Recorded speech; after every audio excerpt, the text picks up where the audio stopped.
Hello and welcome everybody to another episode of r/ProRevenge. My name's Ryan, the official host here on Reddit Voice, and I look forward to bringing you guys today's top stories. Before I do though, I'd really appreciate it if you could hit that subscribe button, as well as make sure you have notifications turned on, that way you could stay up to date with all the latest and the greatest.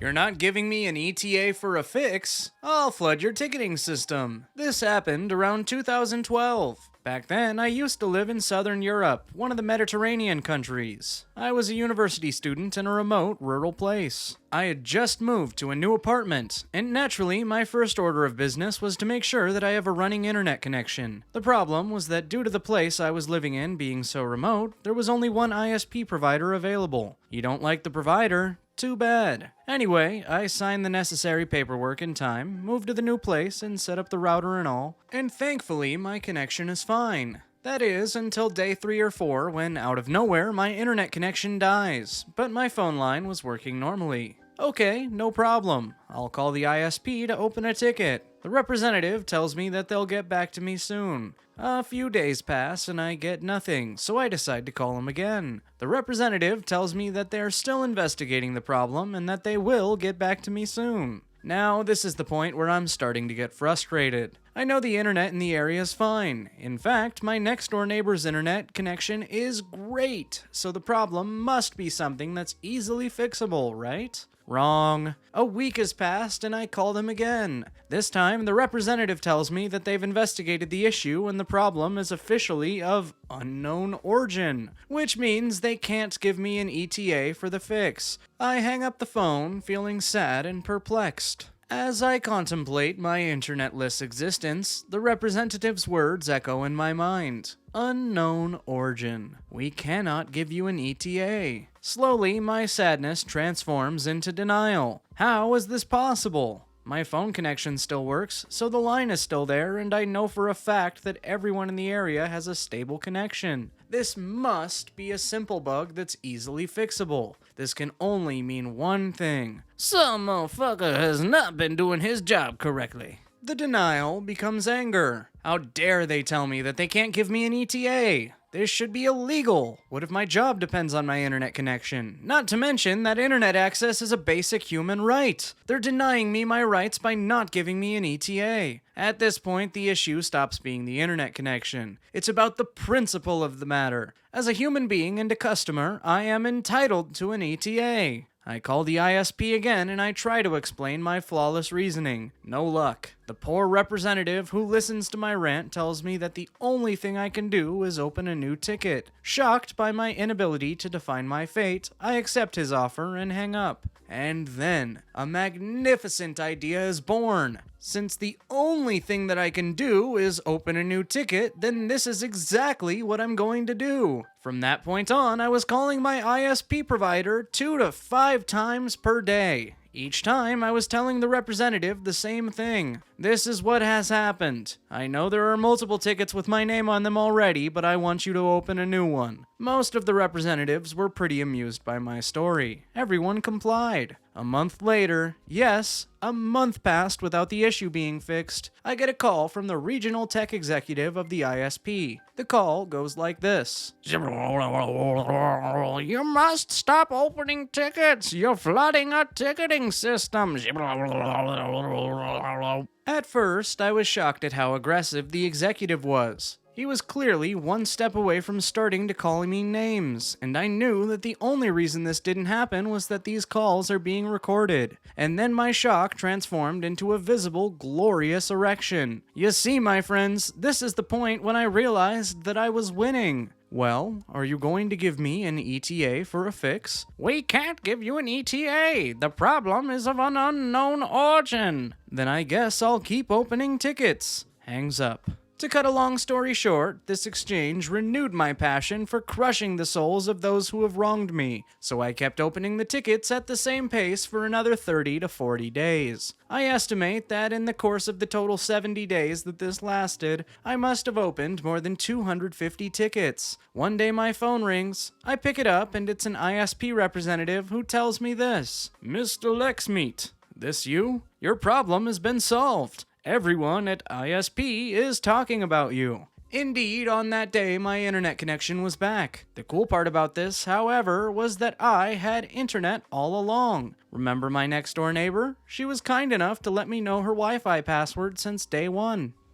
Competitor IT company steals our articles. I owned an IT company. We'll call it UberTech. That strictly manages businesses' networks. No website development, graphics, etc. One of my employees was tackling an interesting support request with instructions for making changes to a company's website. This happens from time to time where a customer gets confused with the various tech vendors, or assumes that we provide all tech-related services. Being an earshot, I can tell that my employee's call was quickly escalating with a frustrated person on the other end, and he has already offered to pass the call to his manager, me. UberTech, how can I help you? I want to know what's going on here. I don't know who you are, I don't know why you're calling me, and I don't know why you have my support information. Sir, to be honest, I don't know who you are, why we are calling you, and why we have your support information either. But together, I think we can figure this out. I understand that you have a website and made a request for some changes. Who hosts your website? Derp Company. On their support website, there are instructions to send support requests. I followed them, and now I have you calling me with my support information. Sir, I definitely want to get down to the bottom of this. We don't even offer website services. If you'd please work with me, I'm sure we can get an answer. What I want to do is have you share your screen with me and then show me what you did to request support. I had him run our online remote control software. He then proceeded to navigate to Derpco's support website, support.derpco.com, navigated through the customer self-service pages to a knowledge base article, KB, on how to submit a support. He pulled up this specific KB article, and I was staring at a verbatim copy of an article that I had written on our own support site. There were no changes to the article, including the step to email your support request to, and it was my company's email address right there. Thank you for taking the time to show me this. I think I found the problem. Notice the email address in the instructions? It's telling you to email ubertech.com. That's us. Now please allow me to show you something. I then scrolled down to the bottom of Derpco's plagiarized support article and noted the creation date, 2007. I then navigated to our company's support website, support.ubertech.com, and navigated to our own matching article. We both confirmed that it was the same article, and I showed him the creation date of our article, 2005. Oh, look at that. I think it's safe to say that Derpco has stolen our content. Didn't even update the instructions, misleading you to send a support request to us. I'm sure you have a few things to take care of with Derpco. I'd appreciate it if you didn't mention us when you called them. Of course, sir. Thank you for your time with this. I immediately searched Derpco's support website looking for more of our stolen content, found a total of 5 articles, and promptly printed them out and saved copies as PDFs. So what to do in this situation? Do I call the owner of Derpco? This is a small town, so I needed to be clever and not taint my own image. How do I get revenge? Hire a lawyer? Leave the articles as is and hope more support requests come to us that can bring us business? Revenge unleashed. No. I wrote a press release. News release. Release date for immediate release. Title: UberTech endorsed by local competitor. I got some great kudos from local businesses. One client in particular was rolling. 2 days later, I get an email from the owner of Derpco. I would appreciate it if you would remove the press release from your website. This is a small town and is not good business. I went to their support site and still found 3 articles from our company. I wrote back and told them I'd be happy to do so, but there are still at least 3 articles on their support site that needed to be removed. 2 days later, I got another email confirming that the articles were removed. Epilogue. In the end, I took down our press release, but still have a copy kept in our office and would tell this story to our new employees. TLDR, competitor steals our KB articles and fails to make any revisions, leaving our company info on the instructions. We created a press release to announce how they endorsed us, and the instructions were sending their clients to us for support.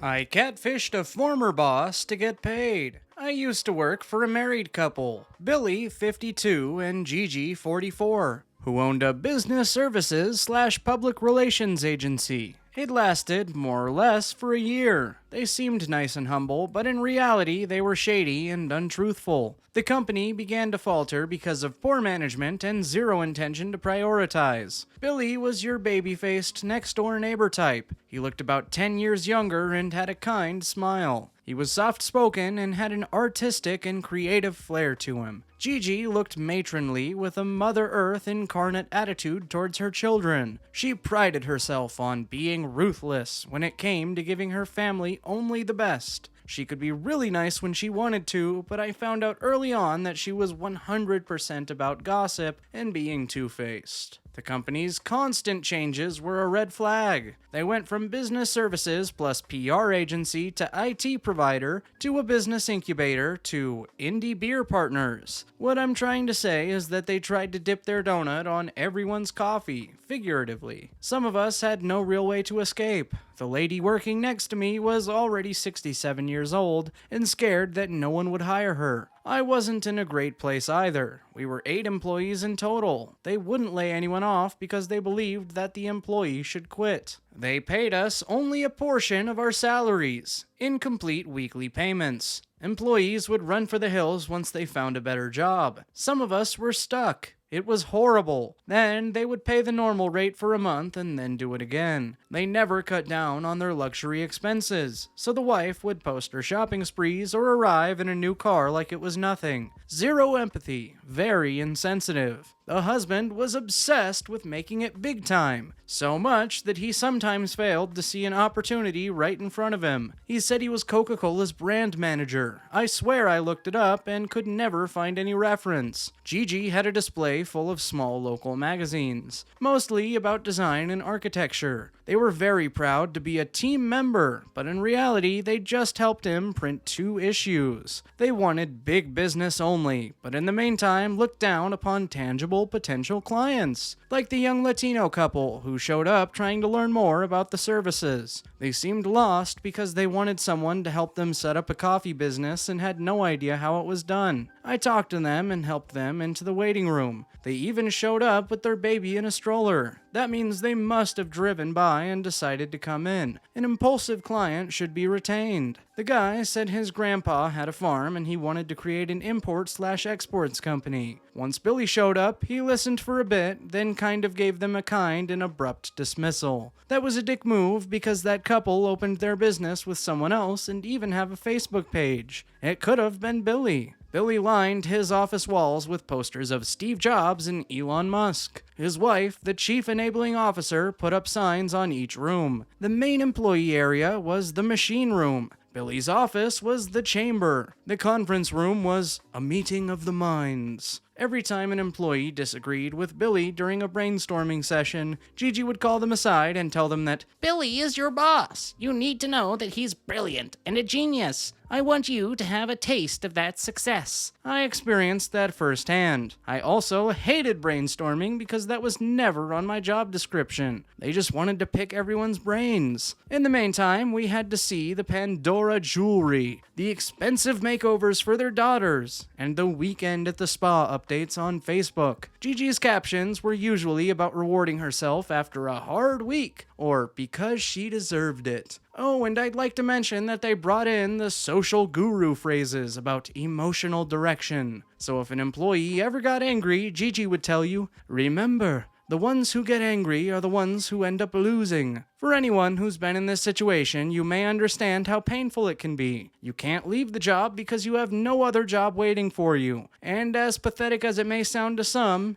income is better than no income at all. This is an involuntary compromise and it's abusive. Why were we expected to pay for their luxuries via incomplete wages? My best friend's ex is into coding and programming, and he agreed to help. If it didn't work out, at least we would have something to laugh about. We created a kick-ass fake website with a matching LinkedIn and the whole 9 yards. To make a long story short, this was supposed to be an investment company, and my friend would be very casual, nothing too eager. He started by liking my employer's Facebook page, then commented. Before we knew it, my boss took the bait and was engaging. They exchanged emails and he was eager to share all of his projects and ambitions. On the other side, the investor sent him a list of requirements, like proof of concept, employer payroll, EIN number, etc. The investor agreed to work with them if they could prove they were legit and up to date. No bank account of confidential info was asked. Within 3 weeks, I was paid the equivalent to the 2 months and half I was owed. The investor did an about face and never contacted him again. I left the job as soon as I could. My friend, who remained until she got paid, told me our boss seemed off and a bit down after he announced big things are coming, but it all seemed to deflate. I never disclosed what was really going on. Edit. My boss wasn't scammed into paying money to the fake website. He was catfished into getting up to date with employee salaries that he owed. Edit. I expanded the story. For anyone who doesn't understand the story, no money was paid, asked from, or wired from my boss to that investor. We baited his greedy character and told him that if he could prove everything was in order, the investment would happen. This included the payroll. No confidential info was asked nor offered, seen, or reviewed. He paid everyone what he owed them. The payment was made to each worker as normally. No one stole money via any website. He just made the diligence. EIN numbers and what we asked are not confidential.